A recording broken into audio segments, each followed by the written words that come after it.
we have to remember that these things that we love are businesses, right? Like, it's really important for people to remember that all of the media we consume, whether it's a book, whether it's a children's book, whether it's a television show, these are businesses. And these are people making money.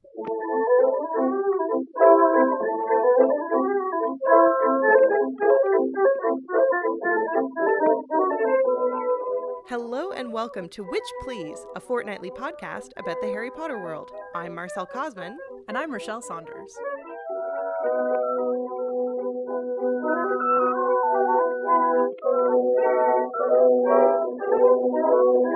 Today, we're talking about marketing and Harry Potter.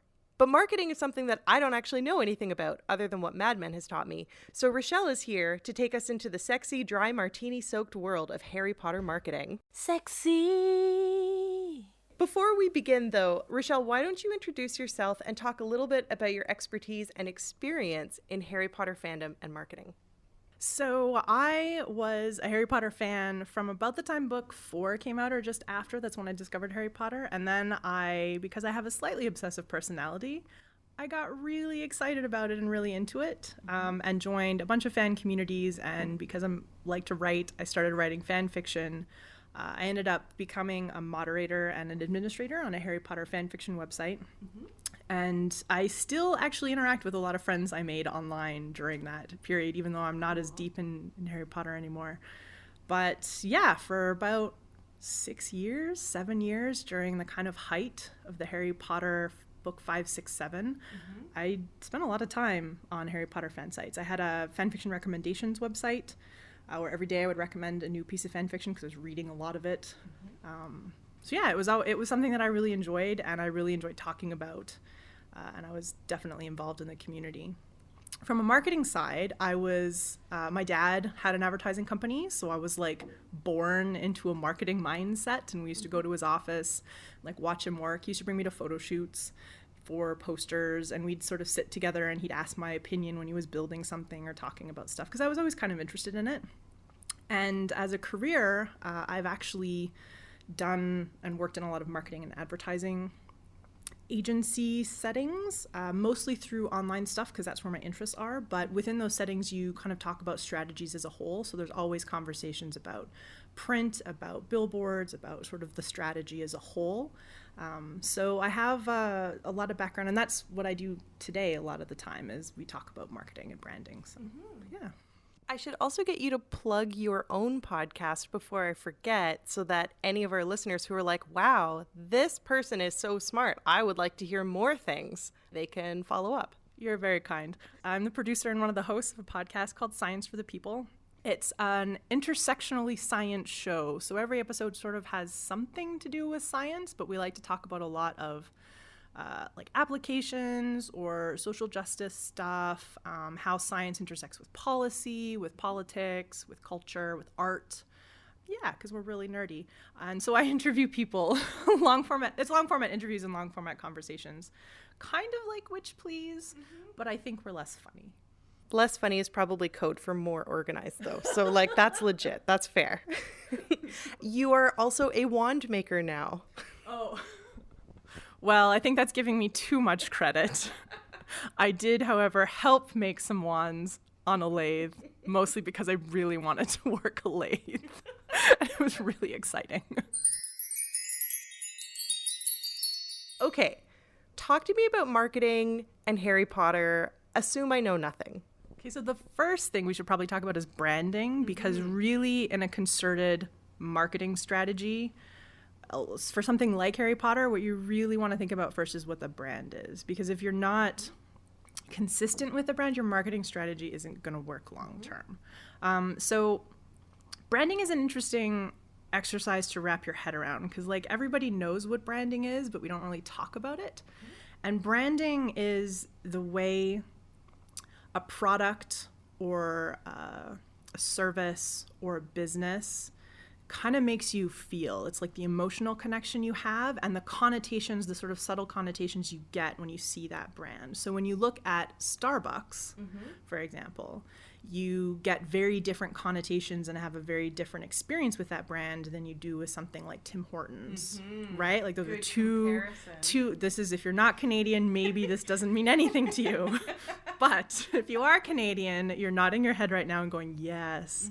Like there's very different vibes between those brands, and the brand also sets up an expectation. So when you go to a Starbucks, your previous experience with that brand and the messaging around that brand sets you up for a very different set of expectations when you walk into that Starbucks or go through the Starbucks drive-thru, and what the customer experience is going to be, what the product is going to be, what the layout of the cafe, whether or not it's a comfortable place for you to sit and stay for a while.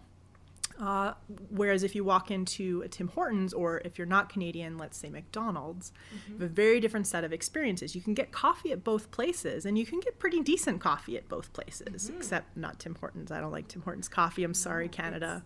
You're not wrong. It's really vile. You guys, you have to stop drinking Tim Hortons coffee right now. It's not good. Just because it's Canadian doesn't make it good. It's a very different set of expectations around how you interact with that brand, what your comfort level is. So for example, you're much more likely to sit in a Starbucks and have a conversation with a friend over a coffee than you are at a McDonald's. Well, why is that? Like, why do we have that different conception of those two different spaces? And it's a lot to do with branding. And branding isn't just about the marketing messages you see. It's about the quality of the product. It's about your experiences with the product. If it's something that's got a service component, then it's hugely impacted by the type of customer service that you get. So there's lots of different things that go into building a brand. It's not just about making a logo or whether or not your product is good, because people like crap products, right? Like, we like Tim Hortons coffee. Why? There's a whole like warm, fuzzy Canada thing. We drink the bad coffee because it's Canadian. We just really get excited about anything that's Canadian. And I would just like to remind everyone that now Tim Hortons is owned by an American company, and it's a disaster. But like, surely these kinds of things don't apply to something like something as pure and beautiful as Harry Potter, right? Like, Harry Potter couldn't possibly have been designed with a specific end game in mind, right? End game, not necessarily, but there's sort of three main ownership roles in the Harry Potter brand. The first is J.K. Rowling as the author, and we're going to come back to her in a second, because she has been hugely influential in a way that most authors are not in the branding of their franchise, their sort of whole component. The other one is Bloomsbury, which was the UK publisher. And the third is Warner Brothers, which has the movie rights and did the movies. So there's sort of three major stakeholders in the brand, the people who are who are going to get the most money. And I guess you can throw Scholastic in there, because Scholastic was the North American publisher. Right. But Bloomsbury kind of has the most say from a publisher perspective. Now, most authors will, when they sign a deal to publish books or to sign away movie rights, you kind of surrender a lot of your rights to the product, especially with movie rights. So you keep the ability to have some control over what you write. But generally speaking, when you sign away movie rights, you say you can do whatever you want. In the movie sphere, you have complete control. J.K. Rowling very specifically did not do that, and she accepted a substantially lower fee. She only got around $1 million for the movie rights, which is nothing. That is nothing. That is $0. And the reason she accepted that was because she wanted to retain control, creative control and creative influence over the brand and the movies. And quite famously, when the movie rights were being shopped around, they were in talks with Disney. And it's not, I don't think it was ever released why those talks broke down or why Disney passed on it or why they passed on Disney. But it's almost certainly, at least in part, related to the way Disney deals with merchandising. Because if you know anything about Disney, you know that they are a merchandising powerhouse. Everything they make, they merchandise the crap out of. Their entire empire is built around selling stuff. And J.K. Rowling very specifically and quite famously has made very, very careful merchandising decisions. So as an example, nobody remembers a Harry Potter toy in a Happy Meal at McDonald's because they didn't allow that to happen. Right. A lot of media targeted at kids tends to oversaturate the market and get a lot of merchandise out there really quickly. But J.K. Rowling was really, really careful and concerned about the quality of the toys in order to try and keep that brand message of a high quality. And so that carried through not just from the writing and the story she created and wanting to have input in keeping the movies as close to the story and the themes of the books as possible, but also into the stuff that was sold. She wanted to see that stuff be of a certain quality. She didn't want to have cheap plastic things that didn't look right distributed in Happy Meals with hamburgers. That just something for her that didn't connect with the brand message. And that has some really interesting implications because if you think about something that's as popular as Harry Potter, there was a big demand for stuff, right? And that lack of stuff made the stuff that did exist more exciting and sell better because A, it was perceived to be higher quality, and B, there wasn't a lot of it around. So when something did come out, people got really excited about it and wanted to own it before it ran out or before it wasn't available anymore. So there was this perceived scarcity. It was incredibly strategic in the entire lifespan of Harry Potter, and I think probably continues to be strategic today. If you look at the traveling Harry Potter show that you see pop up in a lot of science centers and a lot of those places, the merchandising there has been very carefully selected. It's not a gigantic store with lots of chintzy plastic keychains. Like it's very high quality stuff, and it's expensive, but people buy it. I'm really interested to hear you say that because we went to see that, Hannah and Trevor and I, and we were all really surprised by how unsatisfying the merchandising was. Like we went there, maybe not Trevor. Trevor is so happy to never spend money on anything, and that's great. That's one of the reasons why he is not in debt. Good job, Trevor. However, Hannah and I went there being like, we have so much money, we're going to buy so much Harry Potter stuff.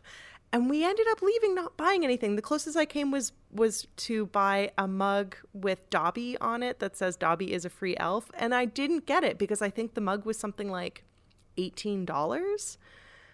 And so I totally hear what you're saying about it being expensive and probably high quality.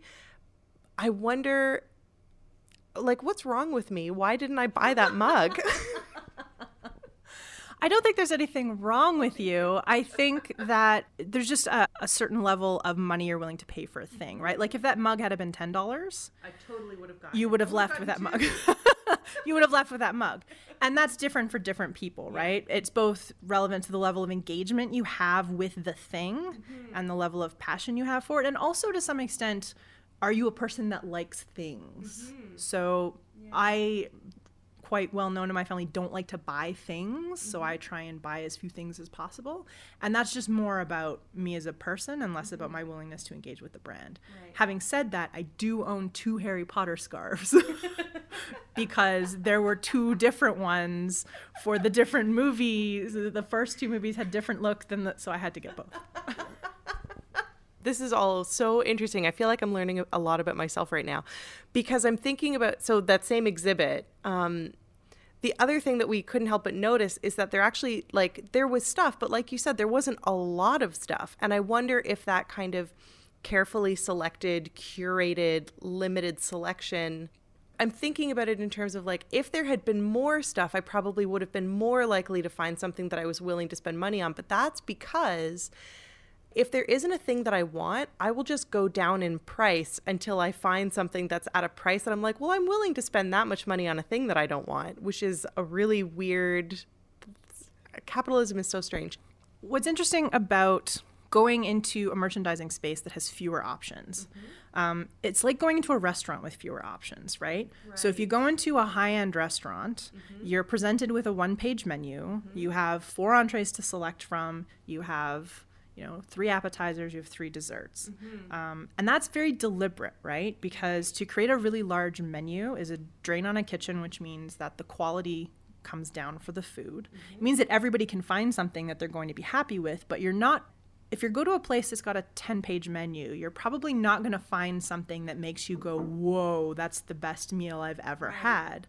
But if something has been, again, this is like the finely crafted, the kind of homemade, handcrafted thing. But if you've got a smaller menu, then you can spend more time crafting those things, and hypothetically, it's a higher quality. Now, sometimes that's a perceived higher quality, right? Because you can change the perceived quality of a thing just by charging more money from it. So sometimes when you see high prices on stuff, that's more of a deliberate attempt.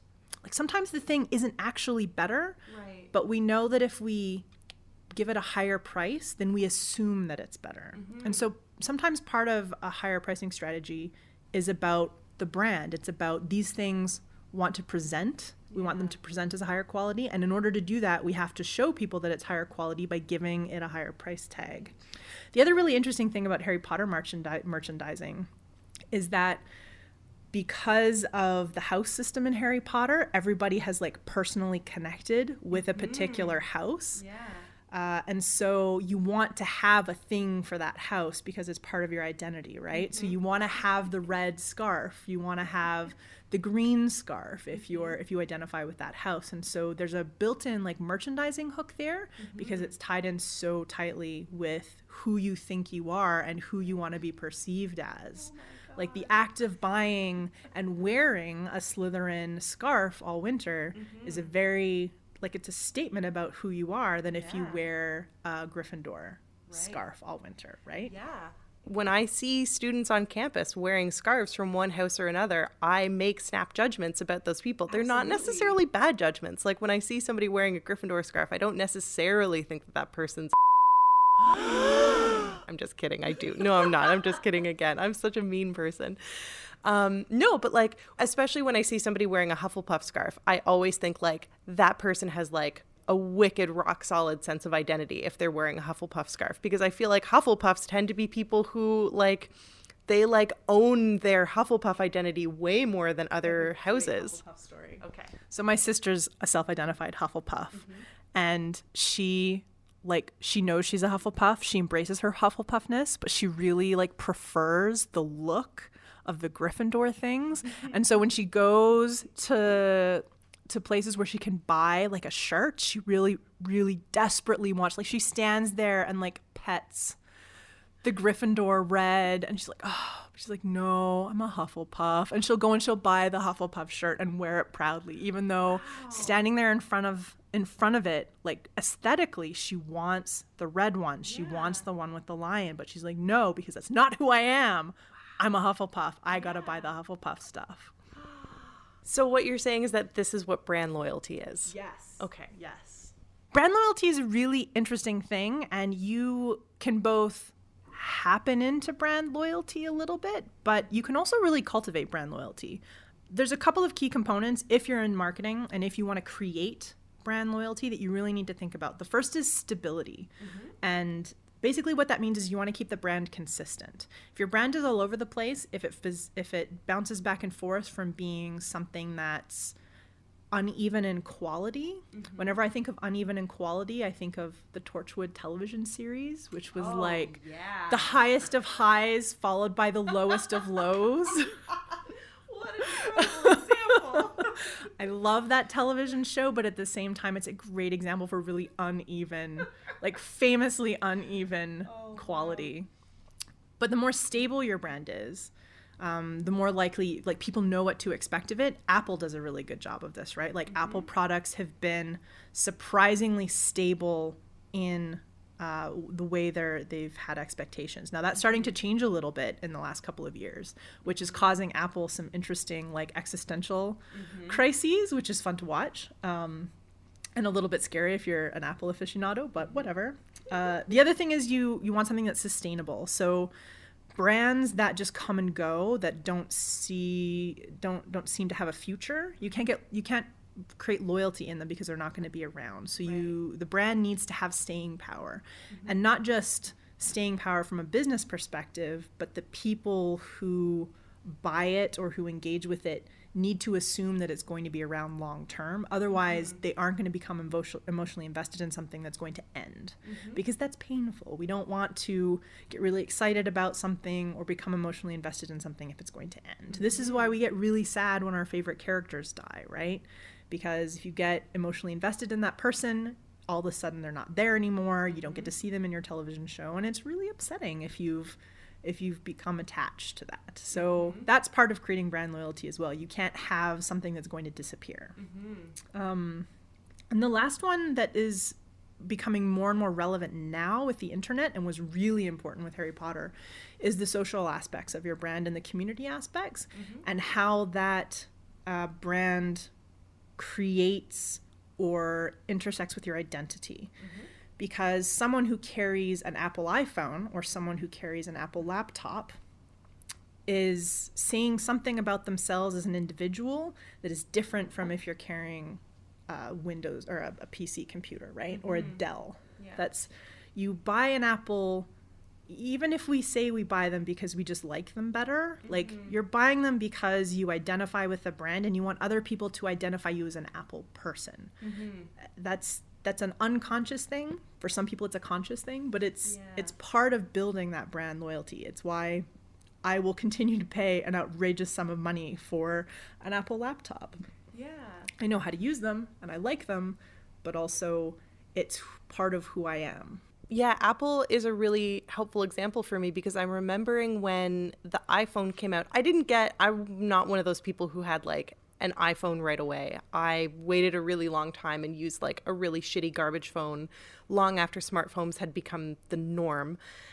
But when I made the switch to getting a smartphone, I was only interested in getting an iPhone because the branding had been so successful. But I knew, like, I went into it knowing that I was buying an iPhone because I wanted an iPhone.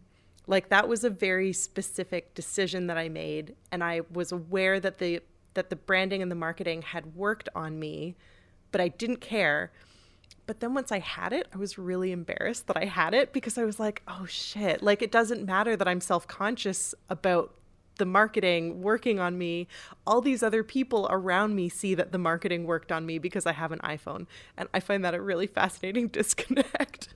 See, that's really interesting, because it actually like tells us even more about your identity and who you spend time with, right? Because it tells us that you spend time with people who are aware enough of the effects of advertising to also want to like counter that and be like, I'm not going to buy an iPhone because I'm like actively deciding not to be controlled by that marketing.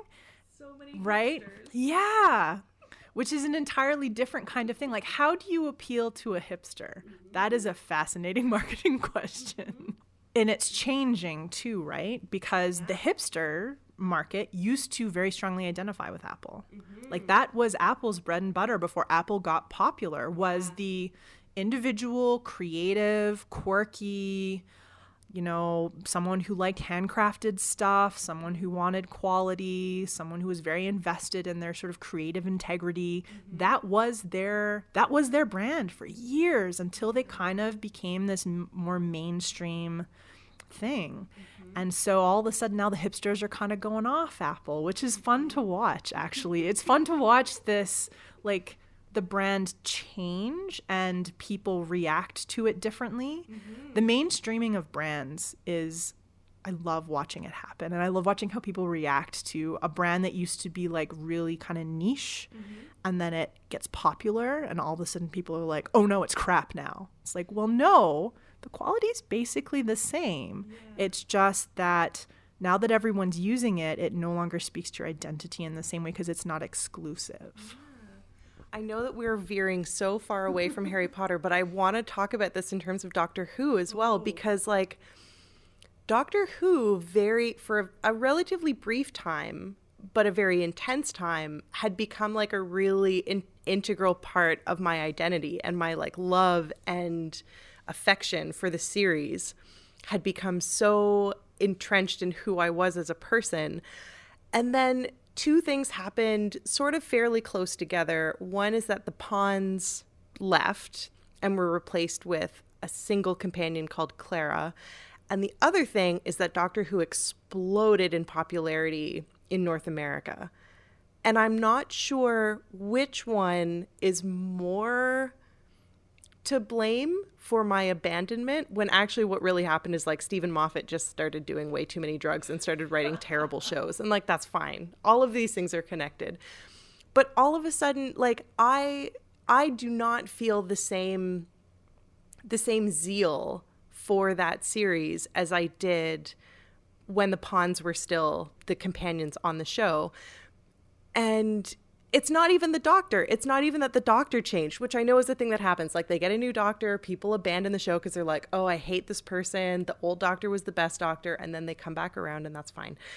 I guess I'm so interested in how, like, my own love and affection for the show waned with its popularity. And that's so silly. Did a similar thing happen with Harry Potter? When Harry Potter became increasingly popular, would you say that there were people who abandoned it because it was too mainstream? I don't think so. Harry Potter, this actually segues really nicely into something kind of unique about the Harry Potter brand that has to do less with the Harry Potter brand itself and more with timing. Mm-hmm. So if we think about when the Harry Potter books were being published, they started being published in the late 90s. Mm-hmm.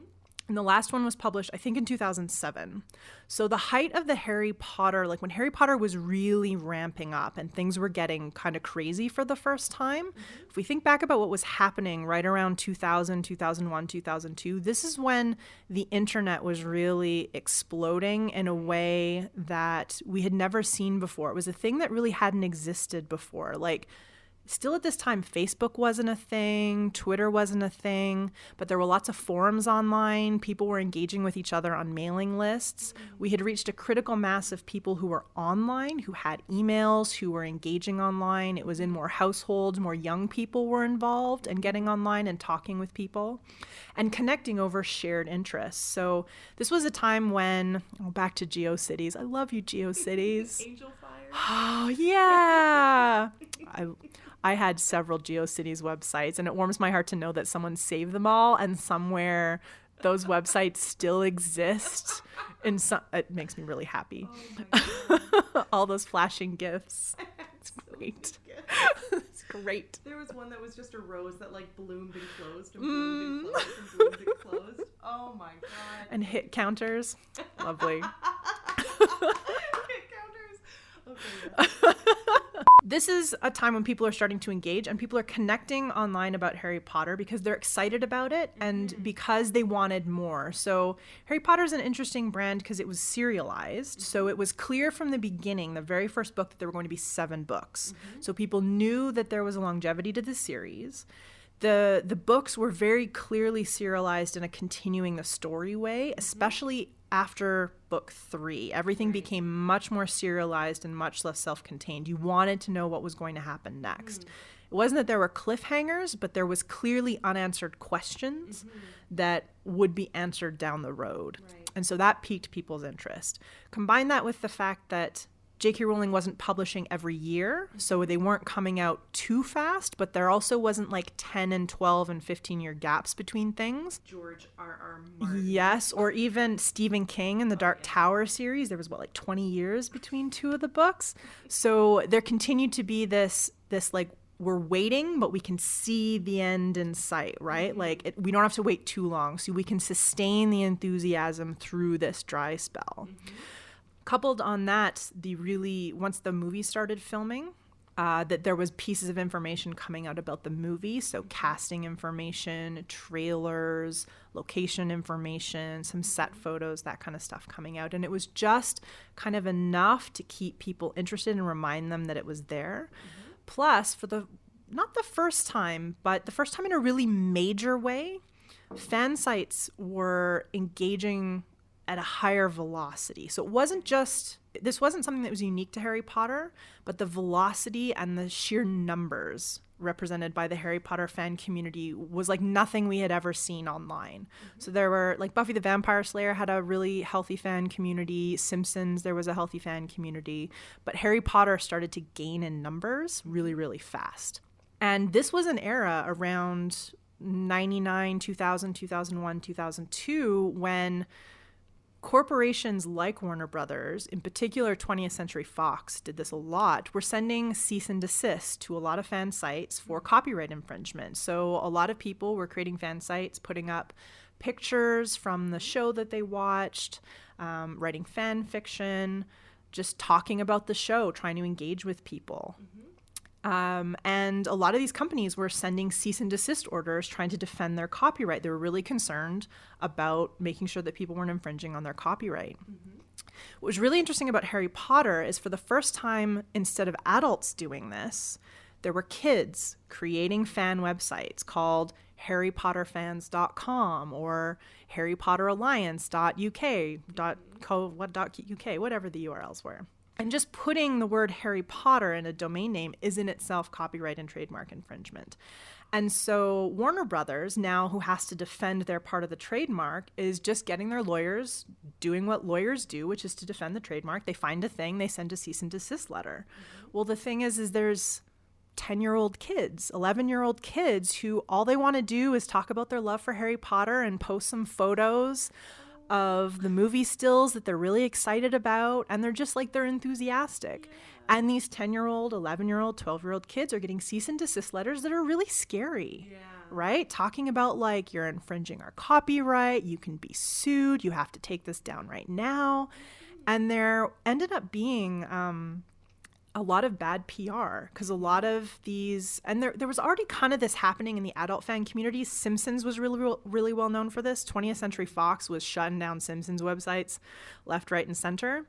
And back in this era, there was, I remember, and I don't remember the exact date, but because of 20th Century Fox trying to shut down a bunch of stuff, there was this like organized online dark day where all of the fan sites across multiple fandoms for 24 hours shut down and put a black page up with white text talking about why they had shut down, and that they had, they were sort of fighting this overzealous trademark infringement stuff. And so this started to gain some velocity. And when these kids got caught up in this, who were scared, right? They didn't want to get their parents in trouble. They didn't want to get arrested. Like, they don't know what's going on. There was some groups created to start to fight this. It got a lot of bad PR. And J.K. Rowling, Bloomsbury, and Warner Brothers made a really smart decision at this time, which was they stopped doing this. Whereas 20th Century Fox kind of did, screw you, this is our trademark, we're going to continue to control it. These three people sat down and said, look, this is not bad for us to have this kind of enthusiasm out there, and it's going to happen regardless, so let's embrace it, right? Let's not send cease and desist. Let's encourage this kind of fan culture, because people are excited and enthusiastic, and if excited, enthusiastic people are talking about our things in excited and enthusiastic ways, that's just going to get more people interested. So this was the first time really that a content creator, a big one who controlled a trademark, said, do what you will, right? They said, yep, we're not going to send any of these. We're going to tell our legal departments to back off. We're going to be very selective about who we target based on actual concerns about brand and infringement. And you can go forth and be enthusiastic and create and do everything you're going to do, and we give you our blessing. What's really interesting about this is like it completely changed the vibe of Harry Potter and encouraged it to be a social brand in a way that we see is really normal now. Like if we think about Game of Thrones, if we think about Doctor Who, the modern Doctor Who, if we think about the Marvel movie universe, all of that stuff has intense fan communities around it. And also it's very normal for people to talk about that stuff online, especially in social spaces, and to share like memes that are made. No one puts cease and desist letters to anyone because they created a meme or because they have a website that features a bunch of fan art of Captain America. That is all relatively new. So it sounds like this decision that Warner Brothers and J.K. Rowling and Bloomsbury made together was like a total game changer in terms of fandom in general. Am I understanding you right? That like if they had not made this decision, fandom would look very different? I think that's probably accurate, because they were the first ones to really sorry, not the first ones, but the first major brand that had a massive kind of worldwide hit following, that had the numbers that they did, to embrace fan culture, online fan culture, in a way that was really open and really genuine. And not only that, but over time they actually created an ongoing dialogue. So when J.K. Rowling created her website, she had a section on it that was the Harry Potter Fan Site Awards, and she would give major fan sites awards. So not only am I acknowledging your right to exist and encouraging it, but I'm actually telling you that I visit your site and I like your site and I'm vouching for your site and saying that you're great. Also, as the movies went on, there was a relationship created between the really major Harry Potter websites, places like MuggleNet, places like I think it's the Leaky Cauldron, that website. They had podcasts running, and they had huge numbers of Harry Potter fans who were following those websites and also listening to their podcasts. And so seeing that connection, not only did Warner Brothers say, yes, go and do this, do what you will, but then they also started prioritizing that relationship over mainstream media relationships. So new information about the movies, casting information, trailers, all of that would oftentimes later on in the movie process go to those fan sites first. They got first dibs on that information. They were invited to come and do set tours. Quite famously, the Leaky podcast interviewed J.K. Rowling.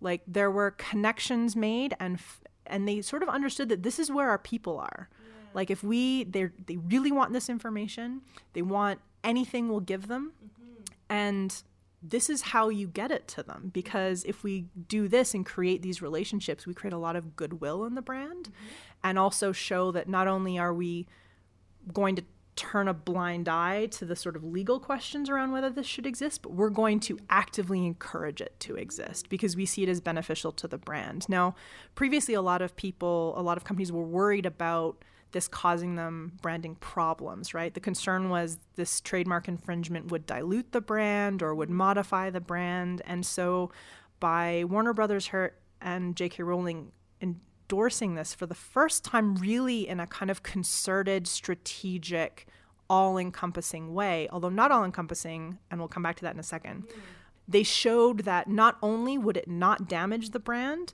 but if done in the right way and if cultivated and allowed to kind of be its own thing, it would actually increase the viability and loyalty of the brand.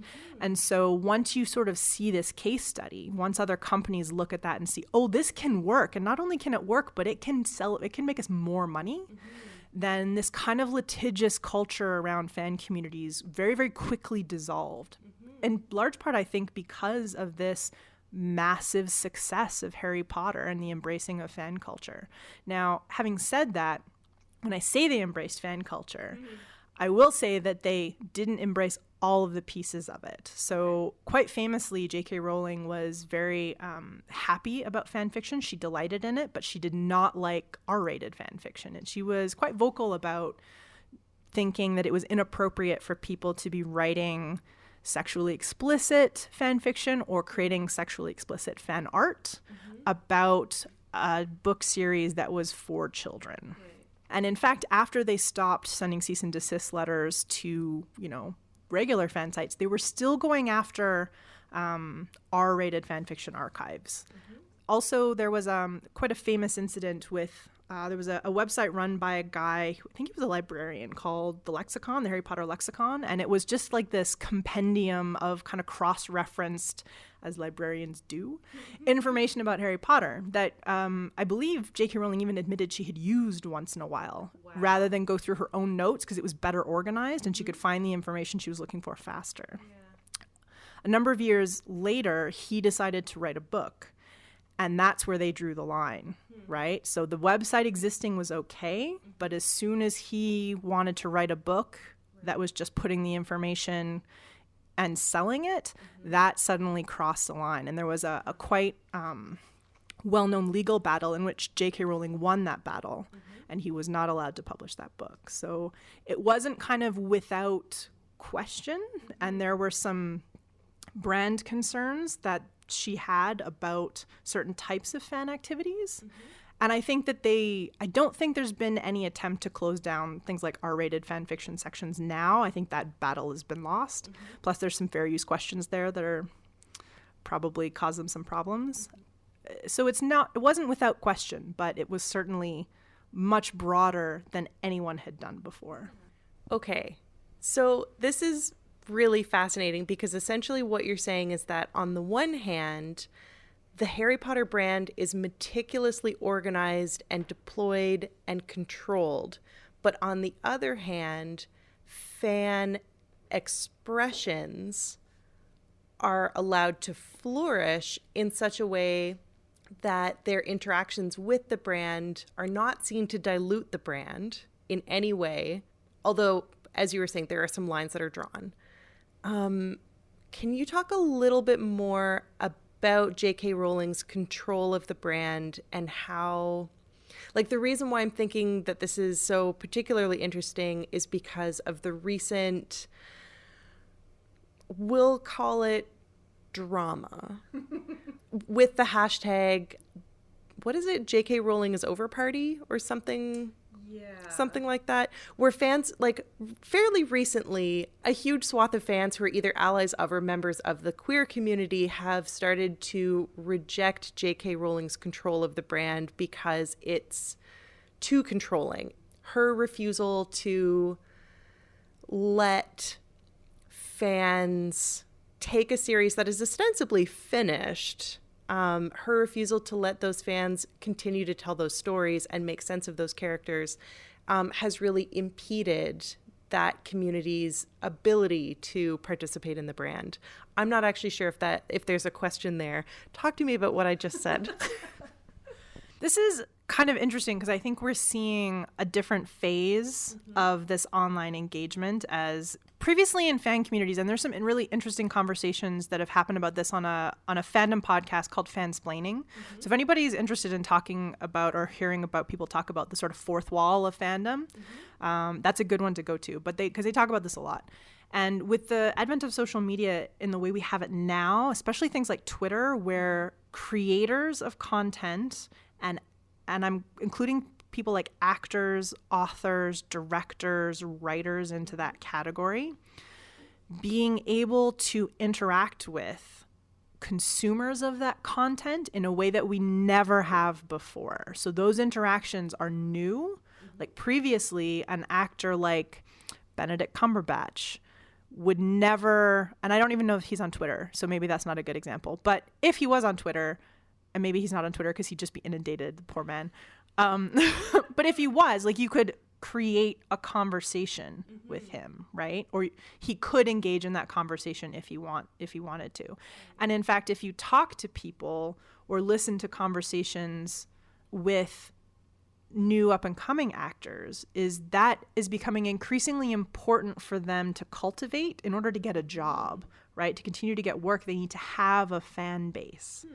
And so those kinds of communication networks and being able to encourage and talk to people and get that kind of enthusiasm with their fan base, with the consumers of their work on a very personal level that didn't exist before, is becoming more important and increasingly possible. Now, some of these people are kind of rejecting that connection.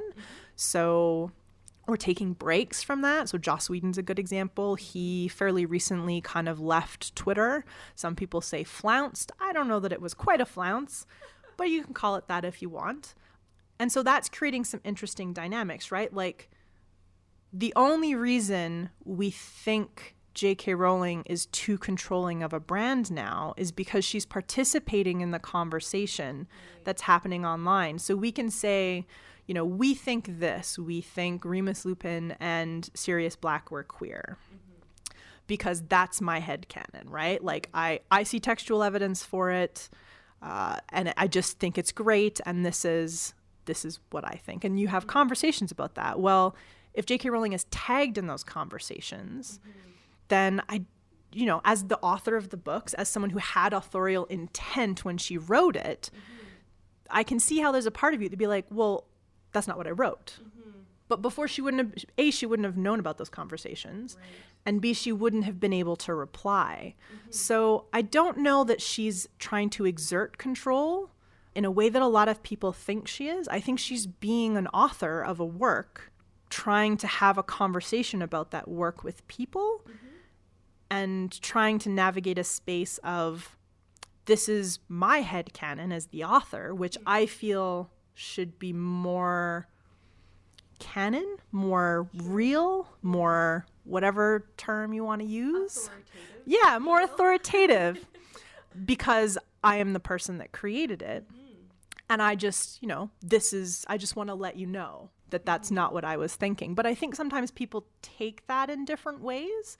And there are some interesting cases of authors who are much freer with that kind of connection, or who are trying to be. So I think John Green sometimes is a good example. He's got a huge fan following, and he has a great dialogue with a lot of his young fans. And I think he does a pretty good job of letting his stuff go. I mean, not a perfect job because everybody fails, but he's pretty aware of the fact that once you create a thing and you put it out there, it kind of ceases to be your thing. And so I think he tries to listen more than he tries to correct. Whereas J.K. Rowling, in part because she's a different age, she comes from a different place, and also because she's been so concerned. There's been a lot of effort on her part to try and keep the brand consistent, that trying to navigate that desire for a consistent, high-quality brand, but also not really understanding where that line should be drawn with consumer conversations can be really tricky. So I don't think she's controlling, but I think that there's maybe a disconnect there with the fourth wall of creator and the people who have kind of taken your thing and given it a life outside of your own conception. I think it's fair to say that we on the Witch Please podcast have been critical of J.K. Rowling and her, what I believe I have described in the past as vice grip on the Harry Potter canon. But what it sounds like you're saying is that these are just really smart branding decisions that she's made. And like, Harry Potter is a franchise. And if you are the creator and the owner of a franchise, you at some point have to exert control over it in order to keep it consistent and, keep it secret, keep it safe, but not secret. Well, just safe. Secret is a whole other part of their branding strategy. Okay, tell me about keep it secret, keep it safe. Okay, let me back up. Okay. So originally, when the first 3 books were published, the books would come out in the UK from Bloomsbury, and then a year later, Scholastic would publish them in the US. So there was a year gap between when the UK audience got the books and the North American audience got the books for the first 3 books. I had no idea. Yes, this is critical. This completely changed the way the publishing industry dealt with book launches for the first time. When book 3 came out, the hype was enough that people were angry in North America. And North America is a big market, right? Yeah. Especially the US, about the fact that they were going to have to wait a whole year to get this book when people in the UK would have had it already. And so huge numbers of people were buying or somehow getting their hands on the book in the UK and shipping it to North America. The problem with this is that massively eats into Scholastic's revenue, right? Because they bought the rights to publish and distribute the book in North America. And if they don't have dominion over that market because people are able to online order the book from the UK, then they get $0, and that's a big problem. And so for book 4, it was decided by Bloomsbury and Scholastic that not only would they release it around the same time, but they would release that book simultaneously in all the English-speaking countries. So that was a huge change. That was also the first time I believe that they took pre-orders.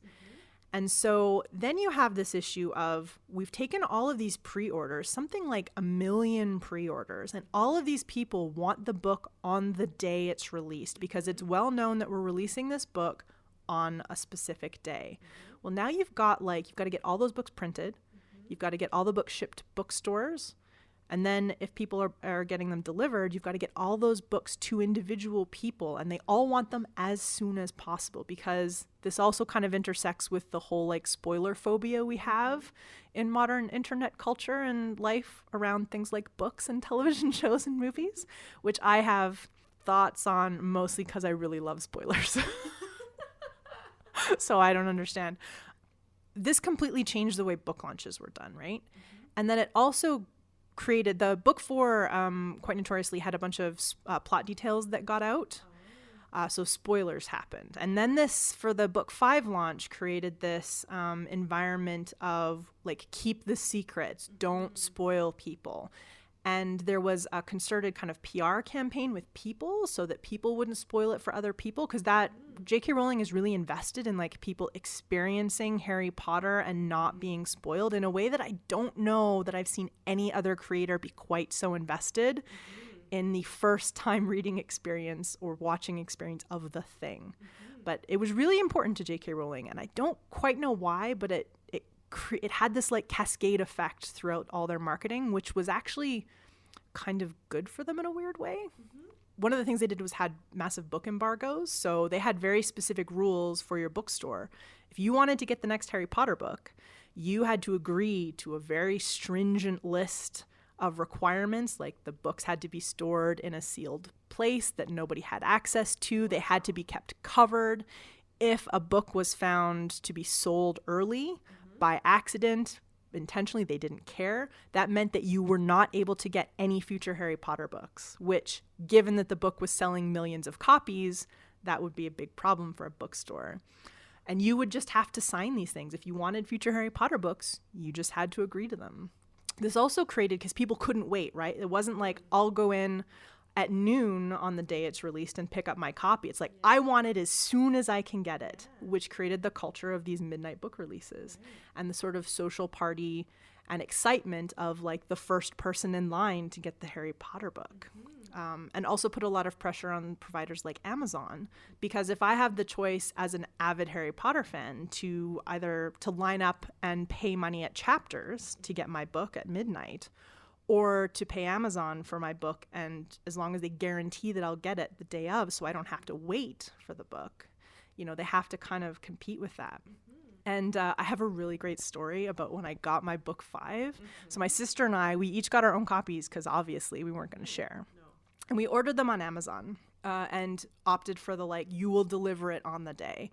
So we're sitting in our house, we're waiting for our Harry Potter book. And they said it was like, you'd get it sometime between 9 a.m. and I think 2 p.m. We're sitting there, we're really excited, we're waiting. And all of a sudden this like minivan comes down the street, and it's kind of slow, and then it like pulls into the driveway. We're like, you know, we thought it was someone maybe coming to drop something off for our parents. And these 2 kids, probably, I don't know, one was probably like 10, another one was maybe 12, maybe younger, I don't know.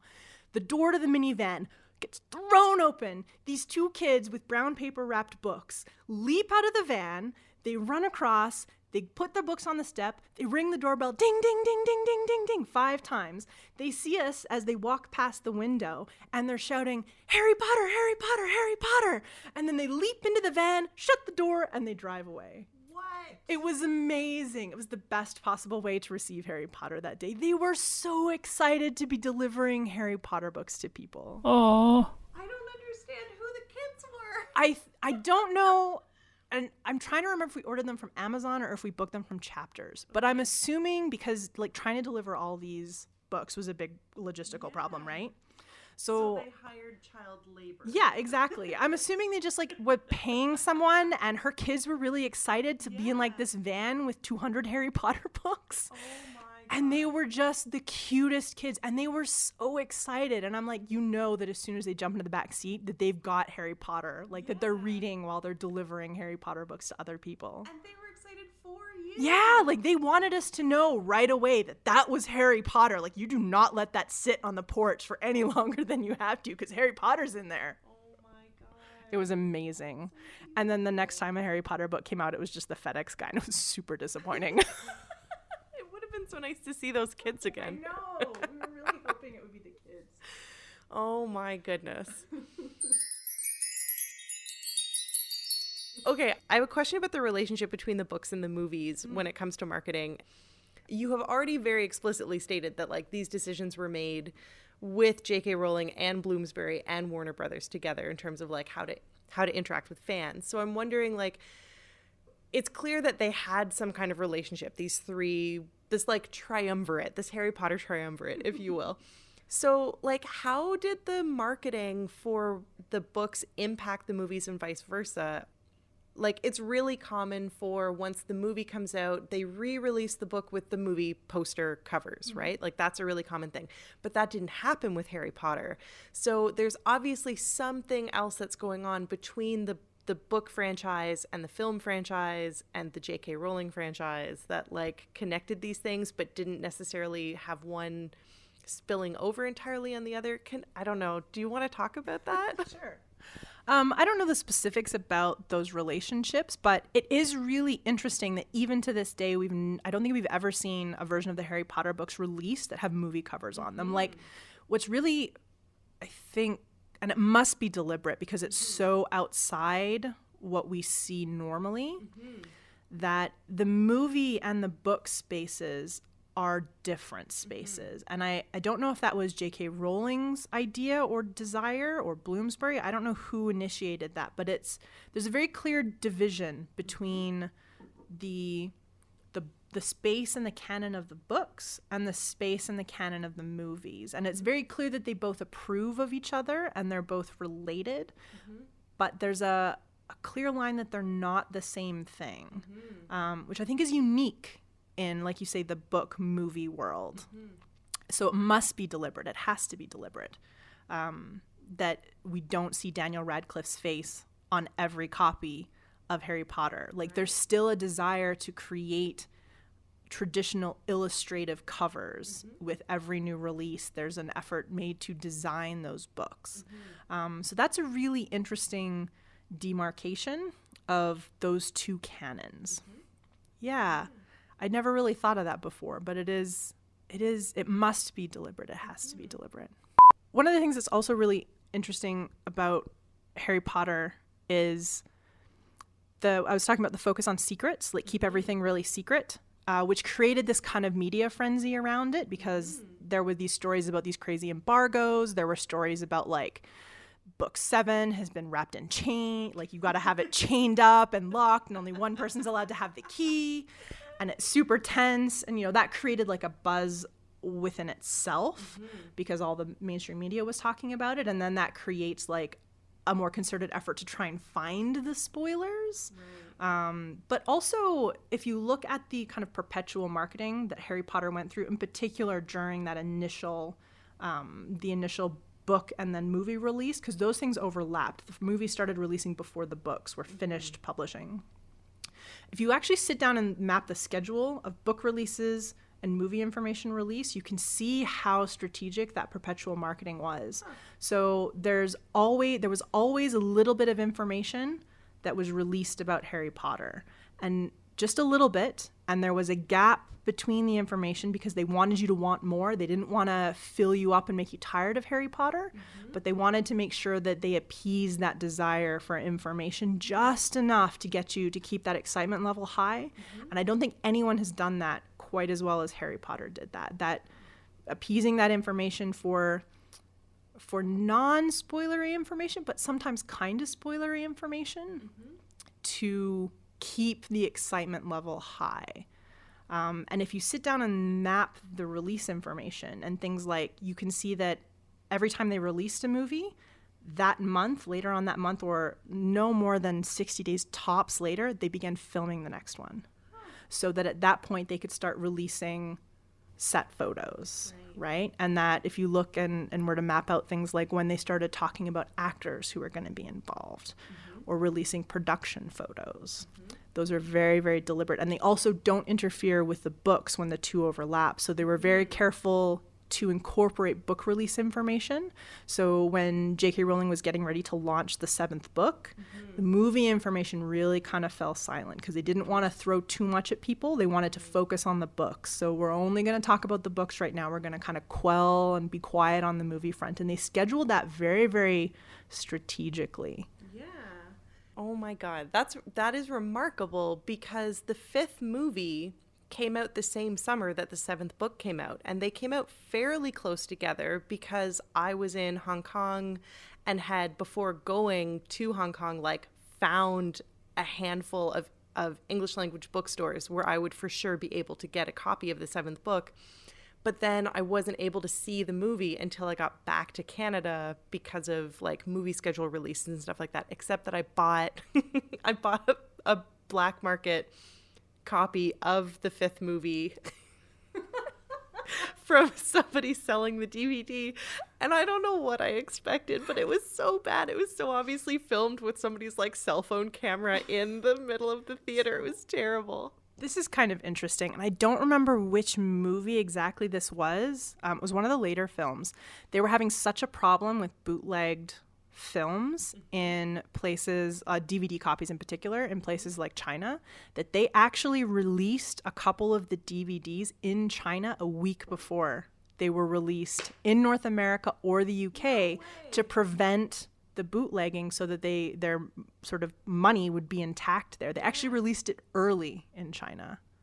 Yeah, the DVD so that they'd stop the bootlegs. This is like a harm reduction approach to marketing. Yes, exactly. Listen up, people. They're going to do it anyway. You might as well make it safe. Wow. Can you talk to me about the Witch Please brand? Yeah, like, okay. So like Hannah and I joke about how our brand is like angry feminist yelling over wine and sometimes chips. Are we using the term brand correctly? Is that what a brand is? Yeah, so a brand is the identity around the thing you're selling, or in this case, providing for free. Mm-hmm. But we can think about it in the same way because you are putting something out there and people are consuming it. So even though there's not a monetary exchange, there's still a loyalty or not that appears in that relationship, right? Mm-hmm. Because you're giving something and someone's taking it or choosing to not take it. Mm-hmm. There is a consistency in the Witch Please brand that has endured and obviously created a fan following behind it, right? And a certain type of person is drawn in to the Witch Please podcast. And you can tell this just by looking at the people who are tweeting you guys, who are engaged in conversations on Twitter in particular around Witch Please, that there is a consistent kind of brand identity. And I think the angry feminists, I wouldn't say yelling, I would often say laughing. Very true. That's a good point.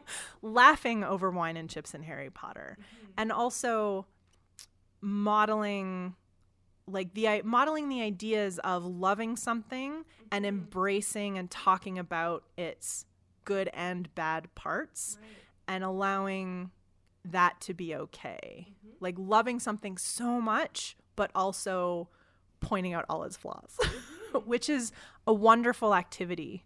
Because I think a lot of people sometimes think that loving something means you have to love it unconditionally. Right. And that's not true. We can love something conditionally, and we can also still be really angry at it. Mm-hmm.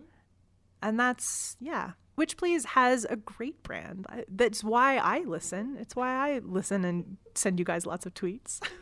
Hannah and I were discussing this and saying that, like, the fan community, and I always feel really weird saying fan community when I talk about Witch Please. I tend to use the term listeners because I feel very uncomfortable with the idea of being a human who has a fan following. Can I make a suggestion? Mm-hmm. Think about, if you want to use the word fans and not have it hit your brain in that way, you can think about it as the subset of Harry Potter fans that listen to our show. God, that's so true. Okay. You're so smart. I'm very good at tricking my brain. So, like, the Harry Potter fans who listen to our show, that this is like a really remarkable counterpublic of people, and like a really remarkable collection of people who have like relatively similar politics and who are like really willing to be open and vulnerable with one another, especially as they like call us and each other out on things that they hear us saying or that they hear us repeating and whatnot. And I just think that is super cool. So like, as much as I think Hannah and I went into this with a certain kind of end game in mind, really the listenership has like shaped the way that the Witch Please brand has developed, because we continued to do things where we got positive feedback and people seem to really like the wine and the yelling and the laughing and the chips. So that's And the owl sounds. and the owl sounds. Is that just how other brands work? They get positive feedback and then they continue to do those things? Yeah, so branding is a conversation between a product or a service and the people who use it. Because if you have a brand that nobody's using, you don't have a brand, right? A brand exists as a conversation.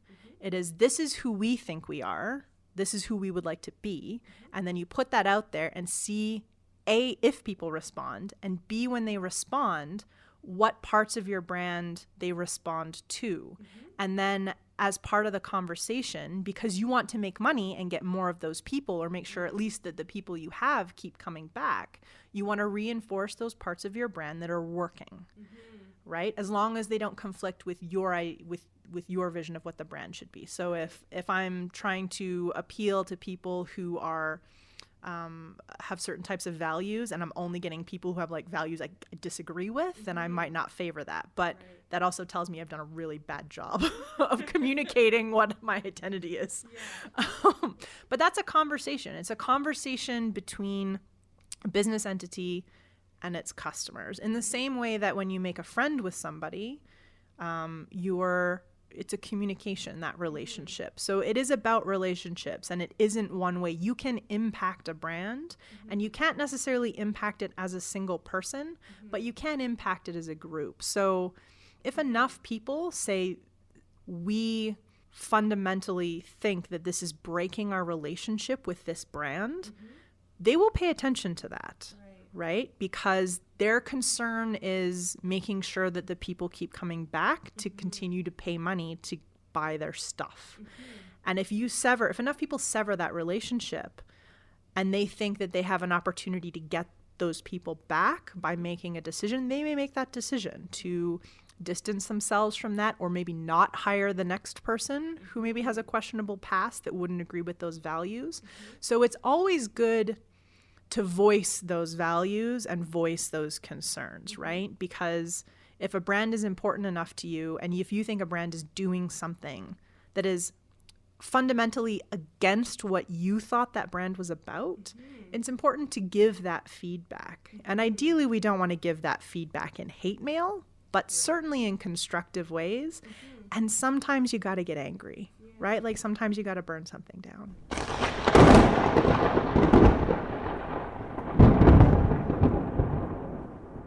Thank you, dear listeners, for joining us for whatever Greek letter episode this one happens to be. I'm not actually sure where we are right now because we were recording this in the past. You can find the rest of our episodes that are not at all arbitrarily numbered on iTunes or any podcast catching app of your choice. If you happen to find yourself on iTunes, you might consider contributing to the Witch Please marketing campaign by dropping us a rating or a review. We love our reviews more than anything, and sometimes we read them out loud to ourselves when we're feeling alone in the world to remember that, hey, you're out there too. And speaking of hey yous out there, thanks to everyone who drops us a line to let us know when we've been there for you. In particular, we're sending long-distance kitten purrs to Rami, Steph, and Aaron for being brave enough to tell us what we mean to you. If you only knew what you mean to us and how deeply we thrive on the generous and fierce energy that you send our way. This community of listeners is the most beautiful collective of people, and you're all amazing, and we love you so much. We also love our erstwhile tech support and the robot of our hearts, Trevor Chow Fraser. Hi, how are you doing? If you're the type of person who feels more comfortable expressing your love through gifts rather than words, we encourage you to buy yourself a gift, possibly featuring our very beautiful faces, from society6.com/ohwitchplease. There's a link on our website. Since we recorded this, as I said, back in the past, and we have no idea what the future holds, we don't really know what kinds of shenanigans we'll be up to in the post-apocalyptic future. So until the future becomes the present, Later, witches.